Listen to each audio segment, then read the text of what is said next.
Finally हम लोग मणिपुर में एंट्री हो गया हूँ। यहाँ से और कितना दूर है? 3 घंटे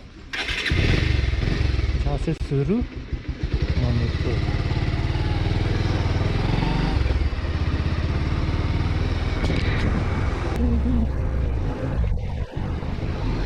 यहाँ से शुरू हो गया मणिपुर स्टेट का, जो सेनापति डिस्ट्रिक्ट बोलते हैं। सेनापति है और क्या था जब वो हम लोग फॉरनर मतलब यहाँ पे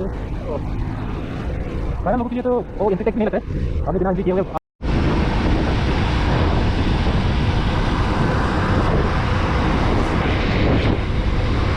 तो मेरा दोस्त लोग थोड़ा आगे निकल गया है। हम लोग मैं अभी पहुंच गया हूँ मणिपुर में।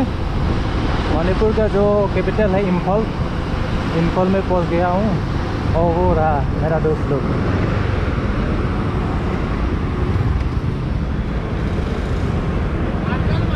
Sila.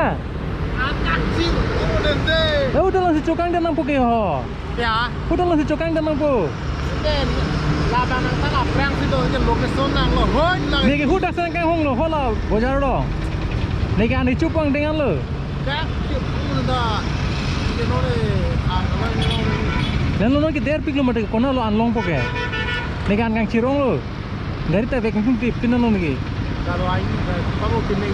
Pula dak si chunang po dika. Lamang nang mga prang pot lagi. Oh, kui do po. Wala. Ni hudak sa kang hong lo si ada an chotter da mang nota po. Hoy, kala itu. Da prang chot long ke avelu. Kakak ro no maka aku sini apa. Ko kana nelo dekana nelo na. तो इम्फाल पहुंचने से पहले एक butter है, वहाँ पे हमने मेरे दोस्तों को रुका था। तो पता नहीं वहाँ पे क्या दिन किया, भूख लगी है। अभी 3 बज चुका है। अभी क्या करें, खाना भी मिलेगा कि नहीं होटल में? अभी देखना कैसा कैसा चल रहा है। अभी आने में थोड़ा लेट हो जाएगा। ऐसा करने से काम है, कैसा कैसे करें करने का अभी तक नहीं है।